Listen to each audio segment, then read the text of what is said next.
사야 그릇이 놓였습니다. 10년을 버텨온 여인의 입술 앞에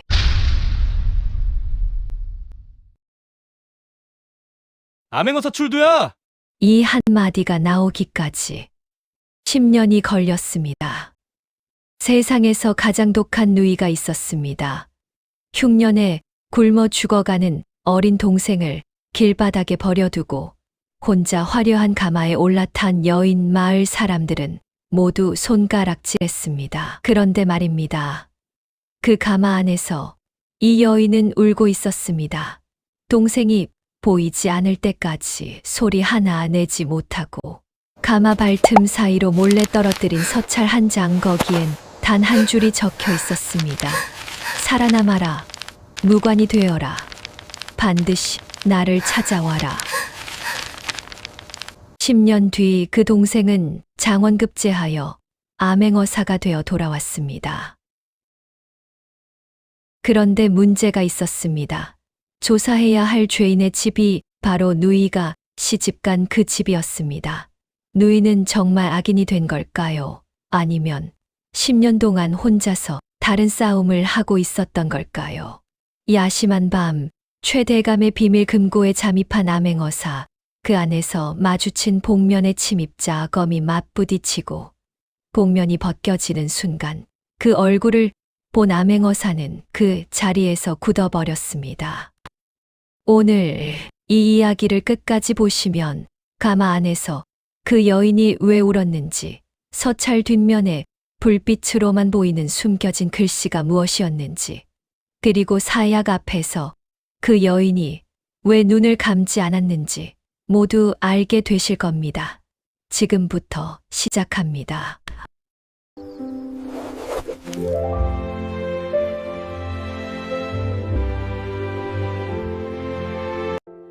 여러분의 구독과 좋아요는 다음 이야기 제작에 큰 힘이 됩니다.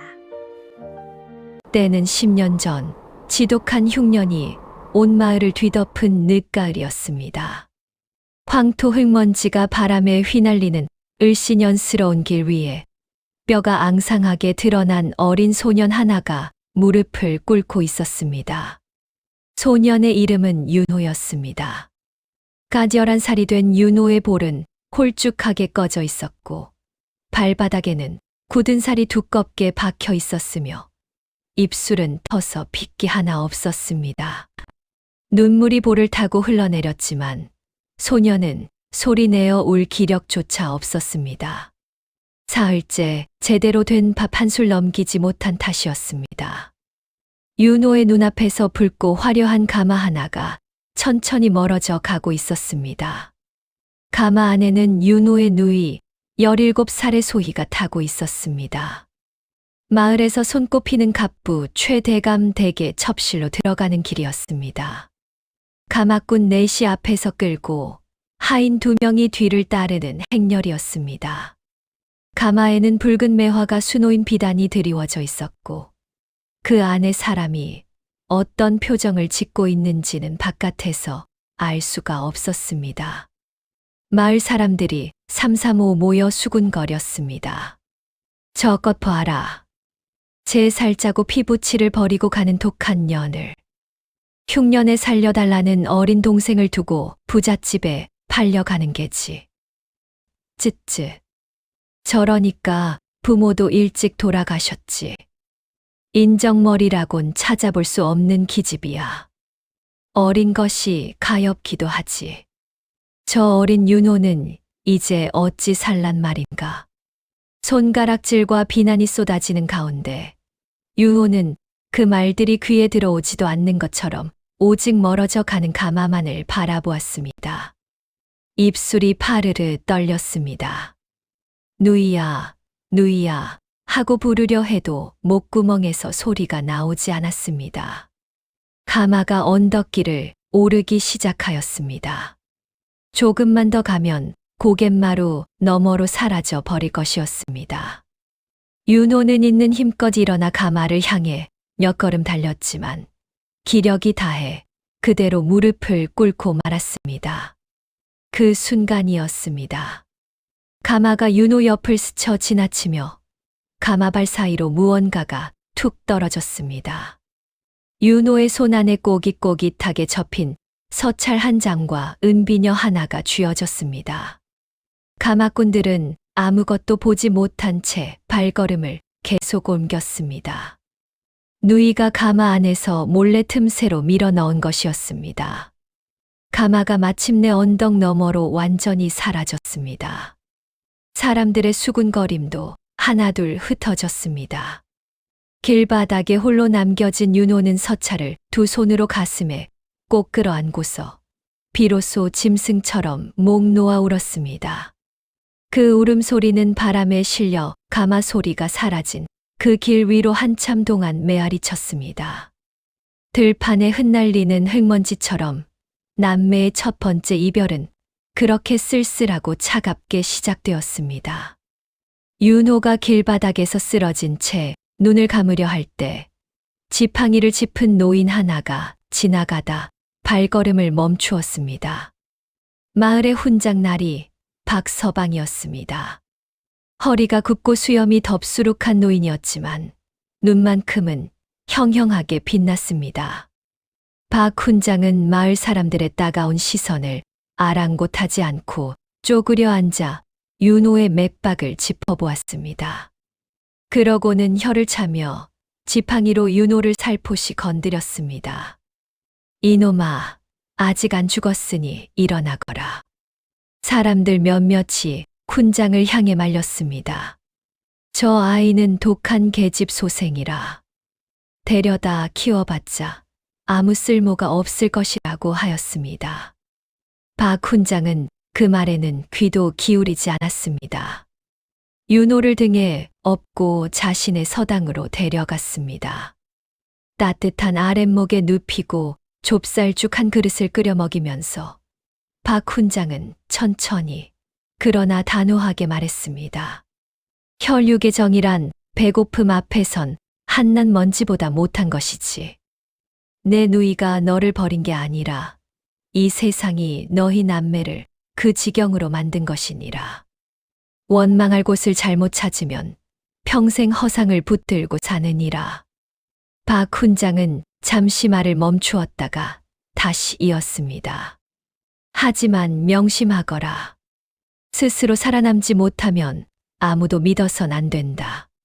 세상은 강한 자의 편이고 그를 아는 자의 편이고 힘 있는 자의 편이란다.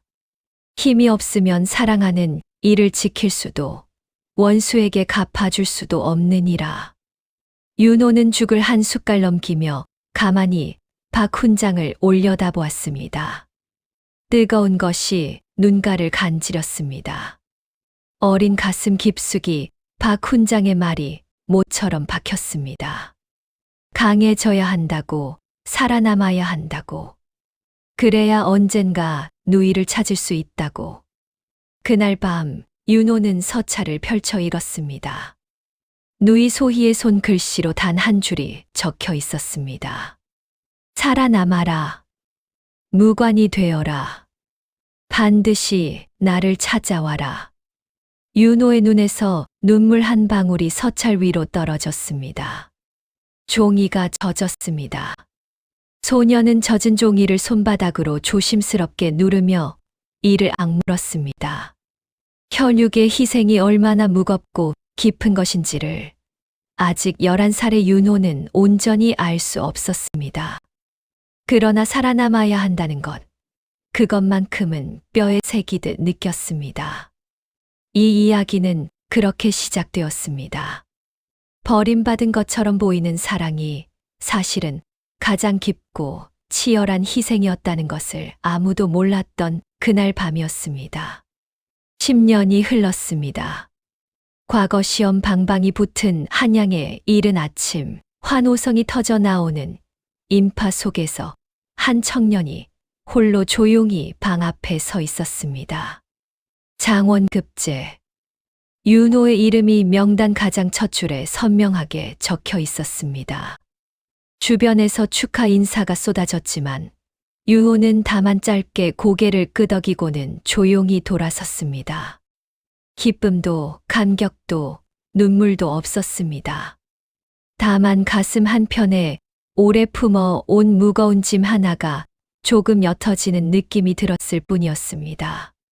21살의 윤호는 냉철하고 날카로운 청년으로 자라 있었습니다. 박 훈장의 가르침 아래 그를 익혔고 틈틈이 검수를 갈고 닦았으며 누이에 대한 원망과 그리움을 뒤섞은 채 오직 이날을 위해 달려왔습니다. 그는 사람을 쉽게 믿지 않았고 감정을 드러내는 일이 거의 없었으며 동료들 사이에서도 늘 혼자였습니다. 차갑다, 속을 모르겠다는 말을 들어도 개의치 않았습니다. 차라리 그 편이 낫다고 생각했습니다. 믿는 사람이 없으면 배신당할 일도 없으니까요. 그러나 밤이 되면 달랐습니다. 윤호는 낡고 바랜 서찰 하나를 꺼내어 가만히 들여다보았습니다. 10년 동안 수도 없이 펼쳐 읽어 종이가 얇아지고 글자가 희미하게 달아 있었지만 그래도 그것을 보면 어김없이 가슴이 먹먹해졌습니다. 살아남아라. 무관이 되어라. 반드시 나를 찾아와라. 그 한 줄이 윤호를 여기까지 끌고 온 것이었습니다. 그럴 때마다 윤호의 눈에는 어김없이 물기가 맺혔습니다. 누이가 보고 싶다는 마음과 도대체 왜 그런 곳에 스스로 들어갔냐는 원망이 뒤엉켜 늘 잠을 설쳤습니다. 한편 윤호의 누이 소희는 세상에서 가장 독하고 냉정한 여인으로 소문이 자자하였습니다. 최대감 댁의 안방마님 자리를 꿰차고 앉아 백성들을 수탈하는 시아버지의 온갖 악행에 동조하며 소장농의 곡식을 빼앗는 일에 직접 나서기도 한다는 이야기가 떠돌았습니다.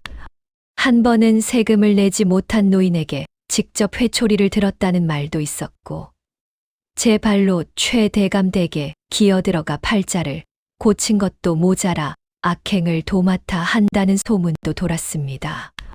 그녀를 아는 자들은 하나같이 고개를 저었습니다. 처음부터 독사 같은 여자였어. 동생도 버리고 팔자 피운 게 다 이유가 있었던 거지. 그렇게 소희의 이름은 고향 사람들의 입에서 저주처럼 오르내리고 있었습니다. 윤호도 그 소문을 한 자락씩 들어 알고 있었습니다. 들을 때마다 손이 떨렸습니다. 원망인지 슬픔인지 알 수 없는 감정이 가슴을 뒤흔들었습니다. 장원급제한 지 석 달 만에 윤호는 뜻밖의 부름을 받았습니다. 편전 임금 앞이었습니다. 어전에 엎드린 윤호의 심장이 빠르게 뛰었습니다. 대전 안의 공기는 차고 무거웠습니다. 용상에 앉은 임금의 표정은 엄중하고 무거웠습니다. 임금은 잠시 윤호를 살펴보더니 천천히 입을 열었습니다. 경희 충청도 나주 고을 출신이라 들었소. 그곳 최대감이라는 자를 아는가? 윤호의 가슴이 철렁 내려앉았습니다. 누이의 시아버지 최대감이었습니다. 윤호는 표정 하나 흔들리지 않도록 이를 악물며 고개를 조아렸습니다. 소신이 어린 시절 그 고을에서 자라왔사옵니다. 임금은 낮고 단호한 목소리로 말을 이었습니다. 최대감 일가가 수년째 백성들에게 무거운 세금을 뜯어내고 관곡을 횡령하며 더 나아가 인근 군벌과 손잡고 반역을 도모한다는 밀고가 여러 차례 들어왔다는 것이었습니다. 그러나 그 고을의 관한은 이미 최대감의 손아귀에 있어 일반 관원을 내려보낸다 해도 소용이 없을 것이라 하였습니다. 조정에서 사람이 내려온다는 소문만 나도 증거를 감추고 길을 막는 자들이라고 하였습니다. 그래서 과인은 경을 암행어사로 임명하고자 하오. 아무도 모르게 내려가 최대감 일가의 죄상을 낱낱이 밝히고 마패로 관할을 뒤집어 처단하시오. 경이 그 고을 출신이니 지리도 익숙할 것이오. 과인은 경을 믿소. 임금은 직접 마패를 내어 윤호의 두 손 위에 올려놓았습니다. 차고 묵직한 쇠의 감촉이 손바닥을 타고 심장까지 전해지는 것 같았습니다. 윤호의 손이 미세하게 떨렸습니다. 그것은 두려움 때문이 아니었습니다. 그 마패 하나가 10년 전부터 그를 기다려왔던 운명의 문을 여는 열쇠처럼 느껴졌기 때문이었습니다. 이것이 끝인지 시작인지 아니면 가장 긴 고통의 입구인지 윤호는 아직 알 수 없었습니다. 삼가 명을 받들겠사옵니다. 윤호는 낮고 침착하게 대답하며 마패를 품 안에 깊이 숨겼습니다. 임금을 뵙고 물러난 윤호는 그날 밤 잠을 이루지 못했습니다. 방 안에 홀로 앉아 마패를 들었다 놓았다를 수없이 반복하며 윤호는 깊은 갈등에 빠져들었습니다. 최대가 밀가를 처단하면 멸문지화는 피할 수 없을 것이었습니다. 반역을 도모한 대역죄인의 집안은 씨를 말리는 것이 국법이었습니다. 그 집에 첩실로 들어간 소희도 예외가 될 수 없다는 것을 윤호는 잘 알고 있었습니다. 소희는 윤호의 누이이기 이전에 죄인 집안의 여인이었습니다. 누이는 나를 버렸다. 그 말이 머릿속에서 맴돌았습니다. 10년 동안 얼마나 많은 밤을 그 말을 되뇌며 이를 갈았는지 모릅니다. 흉년에 굶어 죽어가는 동생을 길바닥에 버려두고 혼자 가마를 탄 여인. 세상은 그렇게 소희를 기억했고 윤호 역시 그렇게 믿으려 했습니다. 그러나 동시에 또 다른 목소리가 속삭였습니다. 누이는 서찰을 남겼다. 나를 살리려 했다. 윤호는 서찰을 꺼내어 다시 읽었습니다. 살아남아라. 무관이 되어라. 반드시 나를 찾아와라. 단순히 연락처를 남긴 글이 아니었습니다. 이것은 방향이었습니다. 지시였습니다. 마치 뒤에 올 누군가를 위해 길을 놓아둔 것 같은 기다림의 말이었습니다. 그렇다면 소희는 10년 동안 윤호를 기다리고 있었던 것이 아닐까. 최대감댁에 들어간 것도 그 안에서 독한 여인 소리를 들으며 버텨온 것도 어쩌면 다른 이유가 있는 것이 아닐까. 소희가 최대감댁에서 악행을 저지른다는 소문은 진실의 전부가 아닐지도 모른다는 생각이 들었습니다. 그러나 확신이 없었습니다. 사람은 10년이면 변합니다. 부귀영화 앞에서 사람의 마음은 썩기도 합니다. 따뜻한 밥과 비단 옷 앞에서 어린 시절의 다짐 따위는 연기처럼 사라지기도 합니다. 어쩌면 소희는 진짜로 그 삶에 물들어 버렸을지도 모릅니다. 윤호는 판단을 내릴 수가 없었습니다. 과연 나는 내 손으로 누이의 목을 칠 수 있을 것인가? 윤호는 밤새 묻고 또 물었습니다. 창문 너머로 달이 기울고 새벽이 밝아올 때까지도 답을 찾지 못했습니다. 그리고 결국 마패를 품에 깊이 숨기며 결단을 내렸습니다. 직접 가서 눈으로 확인하겠다고. 소희가 어떤 사람이 되어 있는지 그 손으로 직접 확인하겠다고. 그 길만이 답이었습니다. 두려웠지만 달리 방법이 없었습니다. 사흘 뒤 허름한 보찜장 수차림의 남자 하나가 나주 고을로 향하는 오솔길을 걸어 들어왔습니다.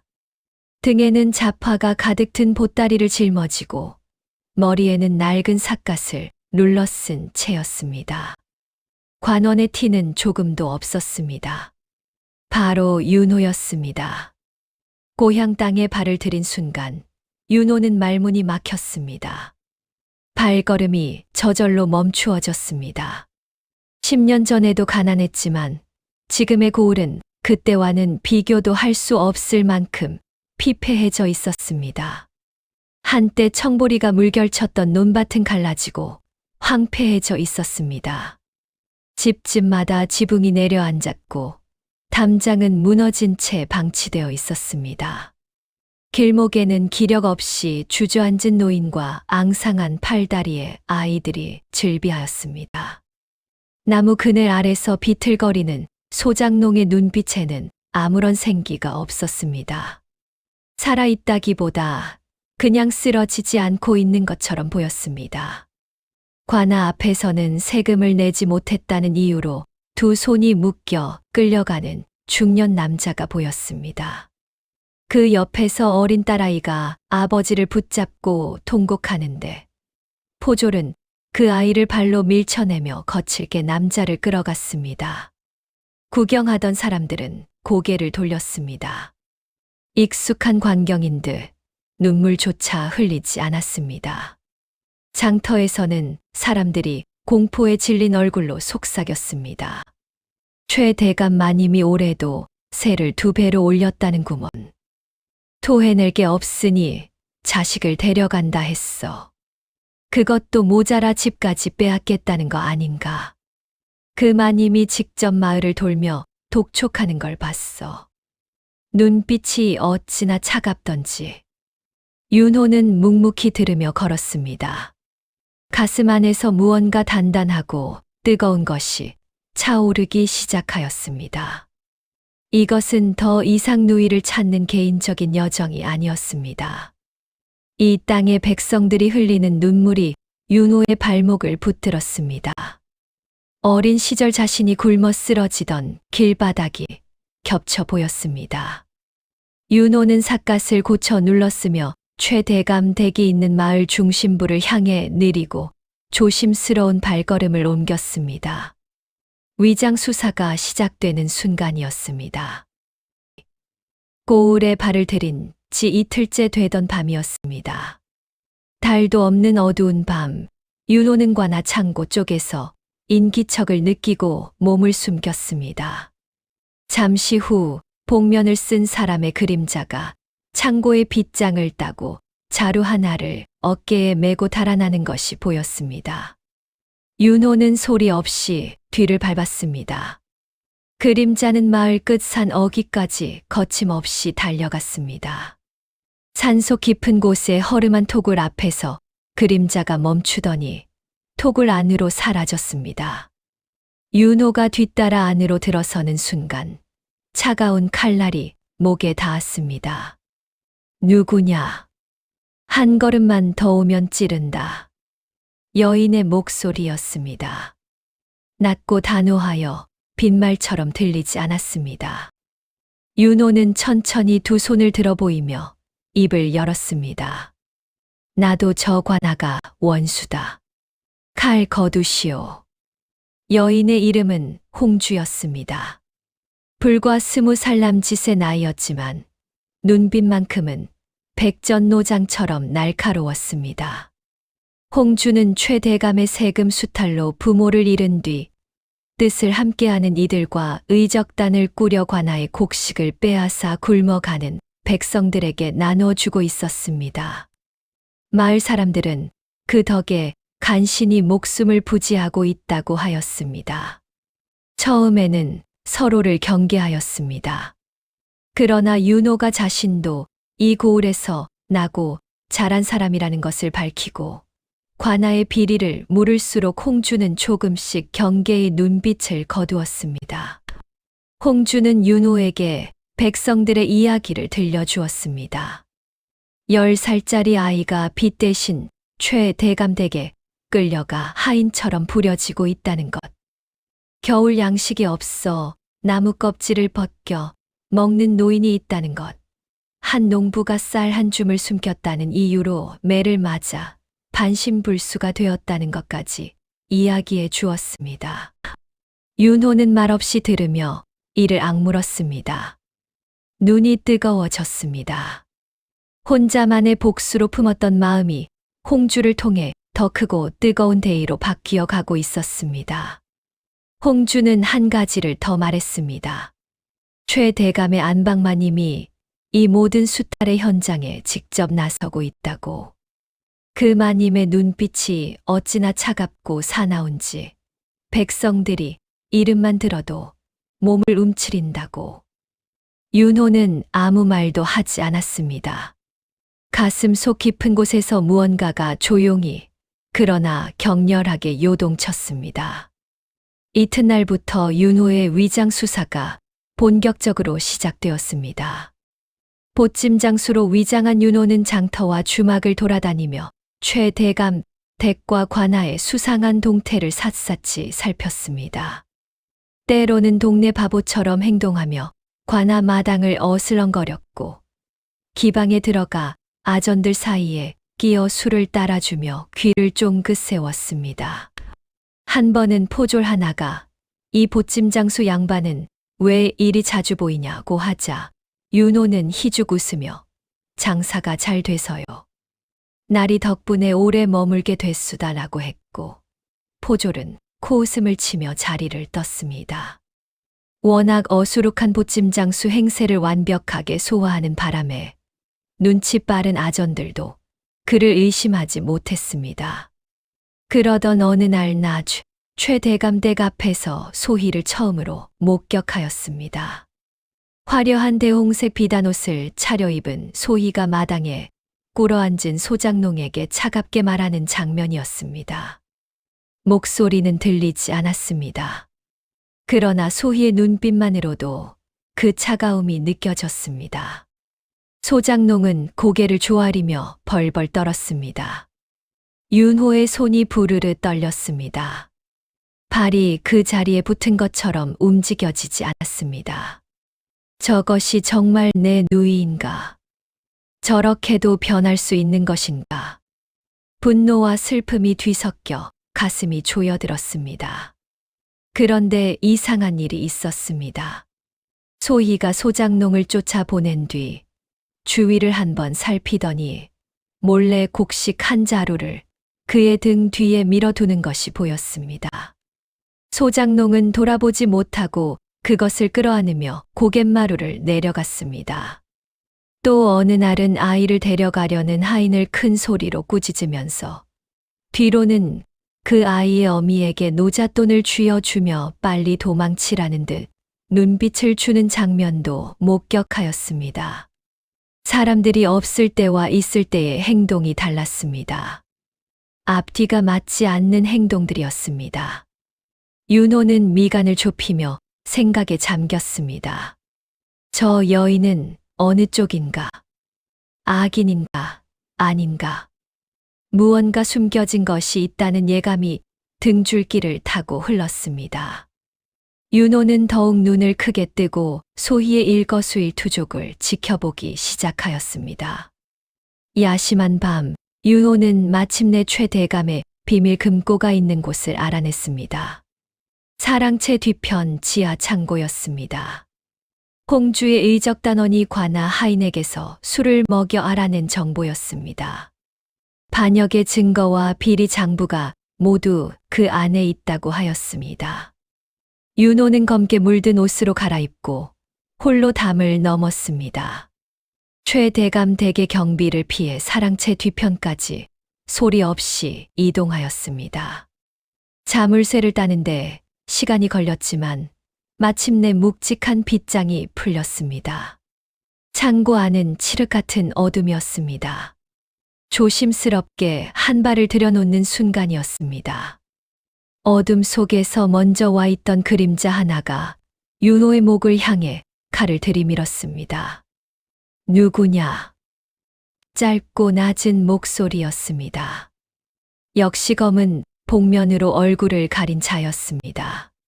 키는 윤호보다 반뼘 작았지만 칼을 쥔 손목에는 힘이 넘쳤습니다.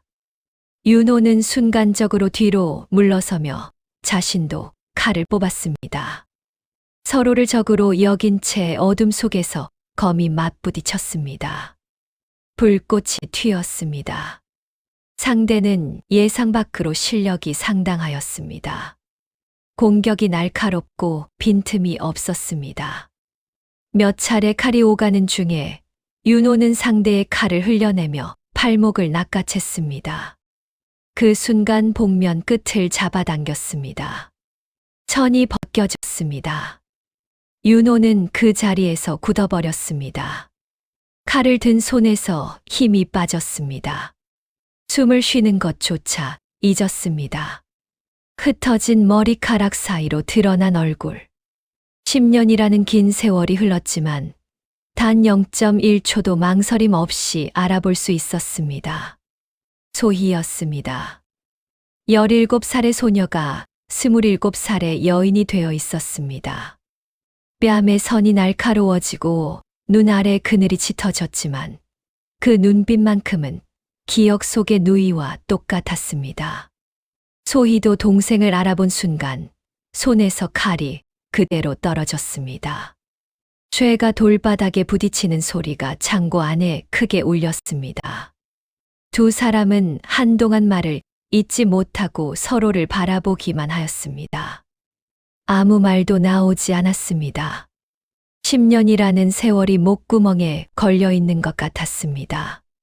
소희의 눈에서 눈물이 쏟아졌습니다. 그것을 막으려는 듯 손으로 입을 틀어 막았지만 어깨가 격렬하게 떨렸습니다.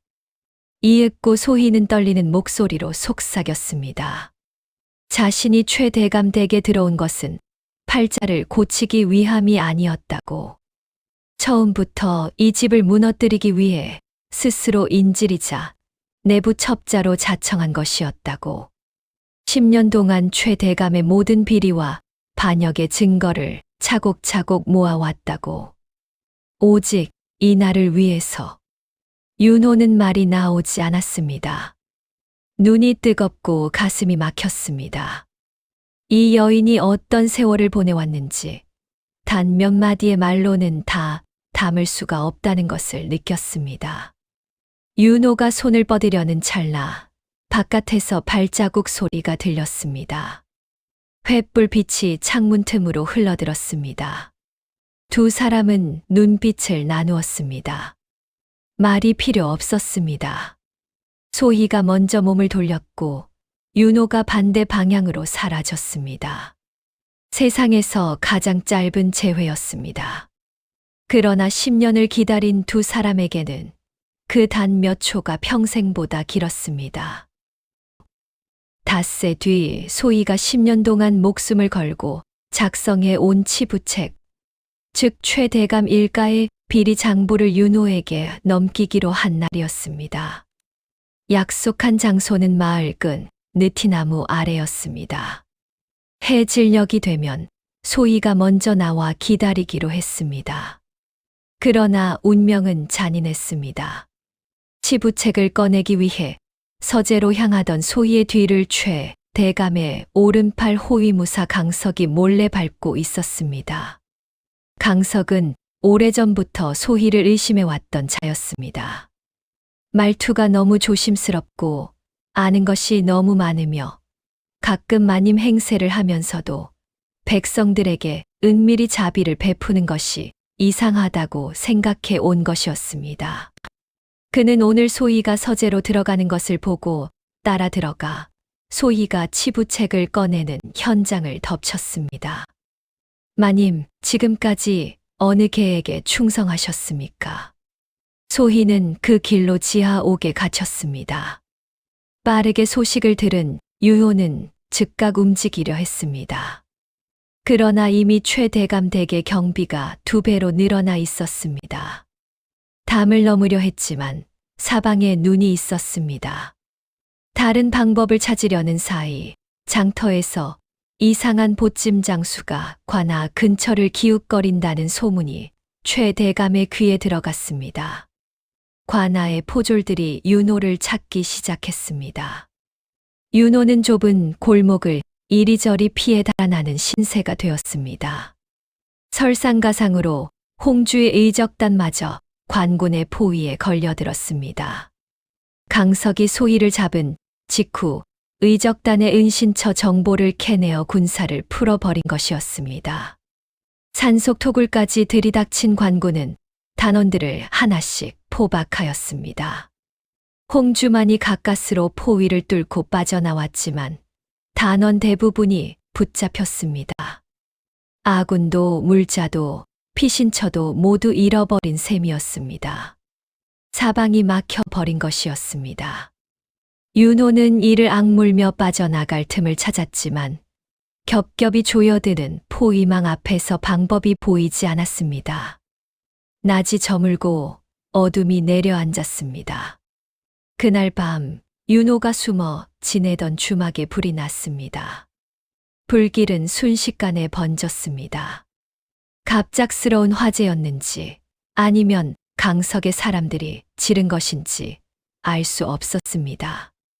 윤호는 겨우 몸을 피해 뒤쪽 문으로 빠져나왔습니다. 그러나 혼란한 와중에 품에 감추어 두었던 마패가 사라지고 없었습니다. 불길 속에서 잃어버린 것인지 달아나다 떨어뜨린 것인지 알 수 없었습니다. 이리저리 주변을 뒤졌지만 끝내 찾지 못했습니다. 마패 없이는 암행어사로서 어떠한 권한도 행사할 수 없었습니다. 군사를 소집할 수도 없고 관할을 접수할 수도 없으며 죄인을 처단할 수도 없었습니다. 윤호는 불타는 주막을 바라보며 그 자리에 서 있었습니다. 뜨거운 불길이 눈앞에서 일렁였지만 아무것도 느껴지지 않았습니다. 그때 홍주가 달려왔습니다. 얼굴이 하얗게 질려 있었습니다. 숨을 헐떡이며 윤호에게 바짝 붙어 속삭였습니다. 내일 정오입니다. 최 대감이 마님께 사약을 내리기로 했답니다. 반역의 증거인 소희를 살려두면 화근이 된다고 판단한 최 대감이 직접 손을 쓰기로 한 것이었습니다. 아무도 모르게 독을 탄 약으로 소희를 없애 버릴 것이라 하였습니다. 내일 정오까지 남은 시간은 단 하룻밤이었습니다. 윤호는 그 말을 듣는 순간 무릎에서 힘이 빠지는 것을 느꼈습니다. 마패도 없고 군사도 없고 증거도 없고 아군도 없었습니다. 옆에는 포위를 겨우 뚫은 홍주 하나뿐이었습니다.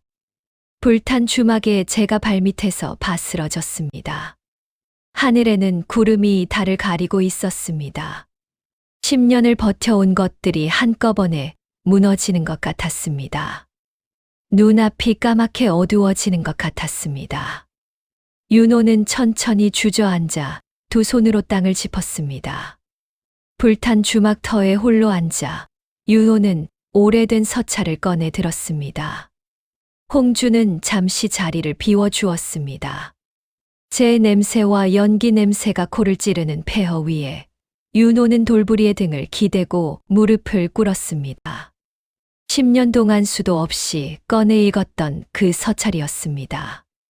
이제는 종이가 얇아져 빛에 비추면 반대편이 비칠 것 같았습니다. 윤호는 멍하니 서찰을 바라보다가 주막 잔불이 아직 남아있는 쪽으로 그것을 가져가 불빛에 가까이 비추었습니다. 그동안 아무것도 없다고 생각했던 뒷면이었습니다. 한 번도 빛에 비춰본 적이 없었습니다. 그런데 불빛에 비추자 희미하게 글자들이 떠올랐습니다. 보이지 않는 묵필로 힘을 주어 눌러 쓴 글씨였습니다. 이 붓끝의 압력만으로 새긴 글자들이었습니다. 오직 불빛에 비출 때만 보이는 글씨였습니다. 나는 기꺼이 지옥으로 갈 테니 너는 부디 빛으로 와서 나를 단죄해 다오. 윤호의 손이 부들부들 떨렸습니다. 서찰을 쥔 손가락이 하얗게 변할 만큼 꽉 쥐어졌습니다. 소희는 알고 있었습니다.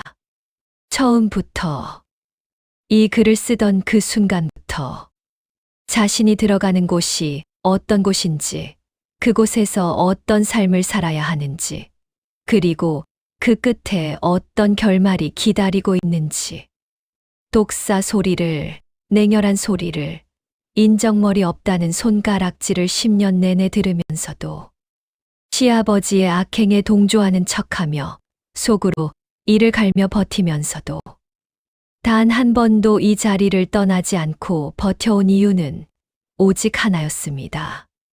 동생이 오기를 기다린 것이었습니다. 빛으로 와서 자신을 단죄해달라는 말은 자신을 처단해달라는 뜻이 아니었습니다. 자신이 지켜온 이 어둠을 끝내달라는 뜻이었습니다. 동생의 손으로 이 지옥을 끝내달라는 뜻이었습니다. 그것이 소희가 10년 동안 기다려 온 전부였습니다. 윤호는 두 손으로 얼굴을 감쌌습니다. 그러고는 소리 없이 그러나 온몸을 흔들며 울었습니다. 짐승이 우는 것처럼 낮고 깊은 울음이었습니다. 어깨가 들썩이고 가슴이 쪼개지는 것 같았습니다. 모든 감정이 뒤섞인 눈물이었습니다. 원망도, 그리움도, 미안함도, 분노도 전부 녹아 흘러내렸습니다. 한참 뒤 윤호는 눈물을 닦고 천천히 일어섰습니다. 마패가 없으면 다른 방법을 찾으면 되었습니다. 군사가 없으면 사람을 모으면 되었습니다. 치부책이 없어도 소희가 목숨을 걸고 지켜온 것을 찾으면 되었습니다. 누이의 10년을 헛되이 만들 수는 없었습니다. 절대 없었습니다. 윤호는 주먹을 꽉 쥐고 밤하늘을 올려다보았습니다. 구름 사이로 달이 나오고 있었습니다.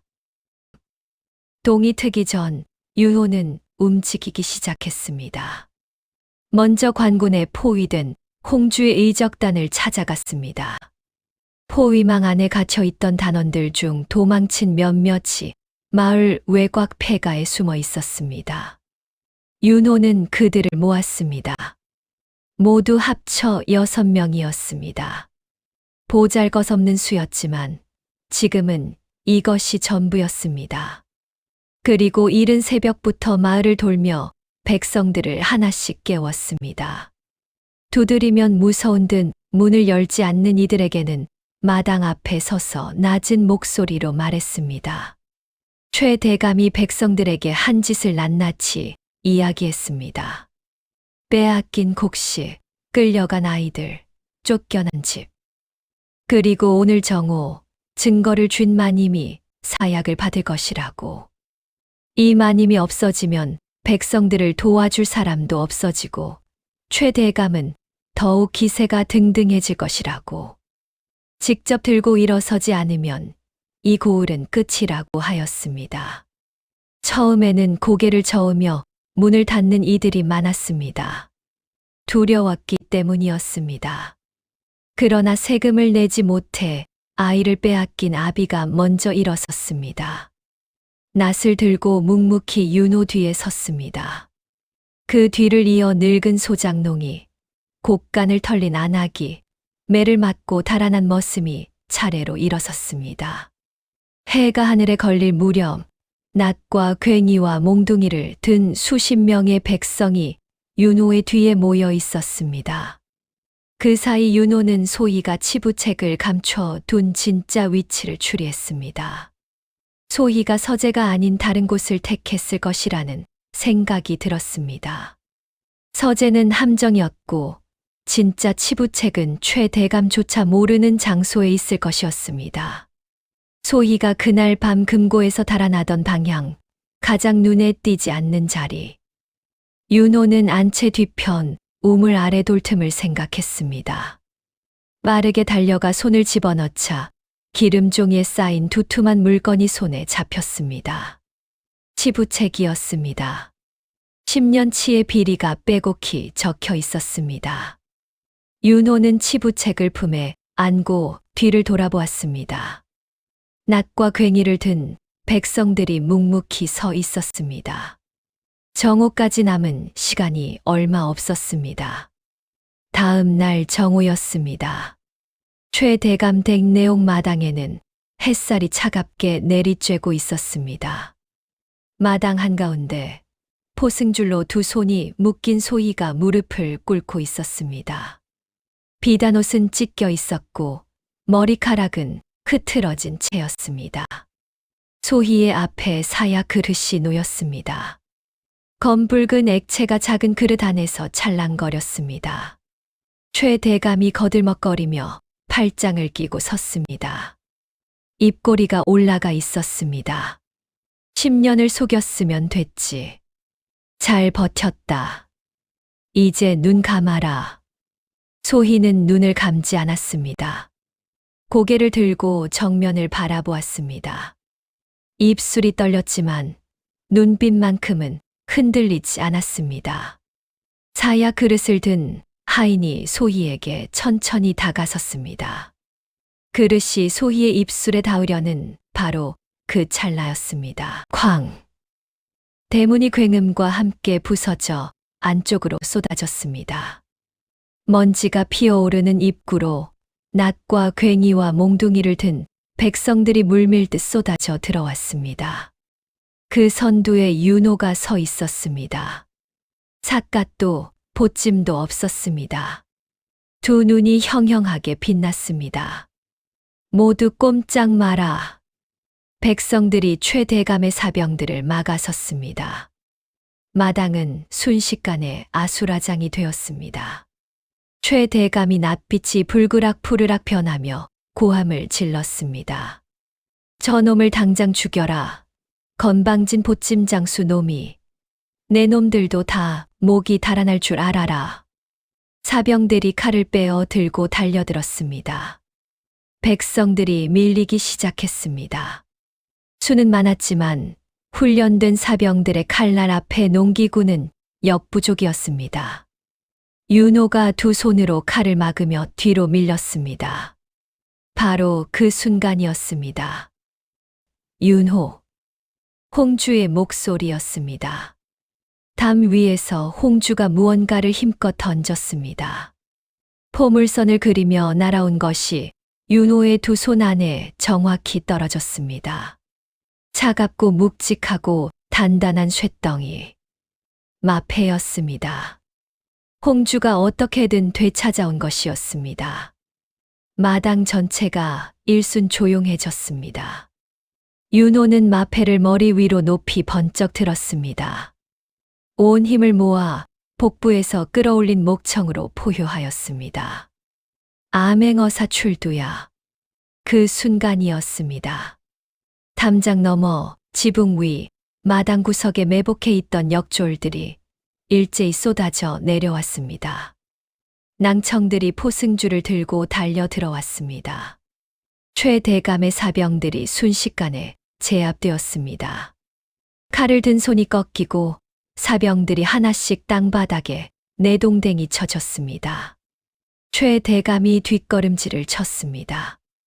눈이 흔들렸습니다. 윤호는 품에서 치부책을 꺼냈습니다. 마당 한가운데에서 낭랑하게 그리고 분노를 누른 냉정한 목소리로 읽어 내려갔습니다. 횡령한 관곡의 양, 수탈한 세금의 액수, 군벌과 주고받은 서찰의 내용, 반역을 모의한 날짜와 장소, 죽어간 백성들의 이름, 한 글자 한 글자가 마당을 가득 채웠습니다. 그것을 듣는 최대감의 낯빛이 점점 하얗게 질렸습니다. 다리가 떨렸습니다. 그 거들먹거리던 자가 그 자리에서 무너지듯 주저앉았습니다. 포승줄이 최대감의 두 손을 묶었습니다. 그 아들들이 강석이, 일가 모두가 차례로 끌려 나왔습니다. 시댁은 그야말로 발칵 뒤집혔습니다. 윤호는 소희에게 달려갔습니다. 무릎을 꿇고 소희의 결박을 직접 손으로 풀었습니다. 줄이 풀리는 순간 소희가 그 자리에서 무너지듯 쓰러졌습니다. 10년의 무게가 한꺼번에 쏟아지는 것처럼 소희는 말 한마디 없이 오열하였습니다. 윤호는 아무 말도 하지 않았습니다.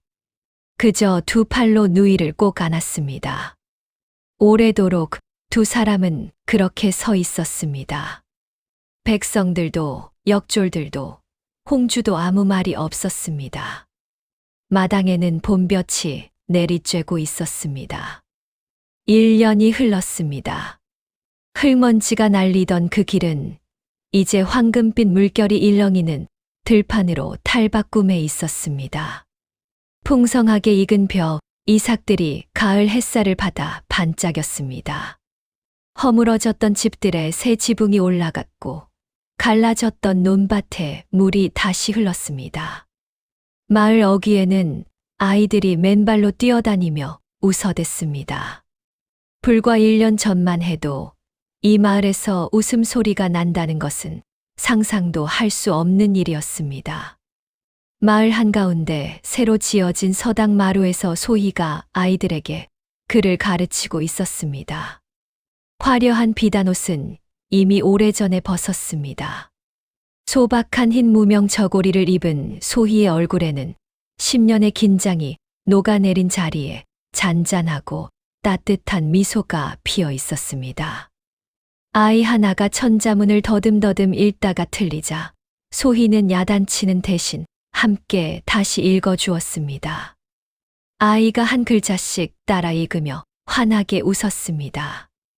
홍주는 관에서 새로 임명된 고을 수령의 참모가 되어 마을 재건을 돕고 있었습니다. 빼앗겼던 토지와 곡식이 조금씩 백성들에게 돌아왔습니다. 홍주는 여전히 눈빛이 날카로웠지만 이제는 그 눈빛이 누군가를 경계하는 것이 아니라 더 나은 것을 향해 나아가는 빛이었습니다. 마을 어귀에서 어사복을 단정히 갖춰 입은 윤호가 말에 올랐습니다. 임금의 명으로 또 다른 고을로 떠나는 길이었습니다. 어깨가 반듯했고 눈빛은 고요했습니다. 10년 전 길바닥에 무릎을 꿇고 울던 소년이 아니었습니다.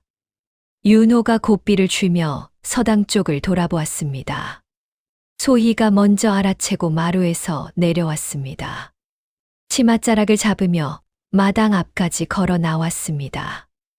남매는 서로를 바라보았습니다. 말이 필요 없었습니다.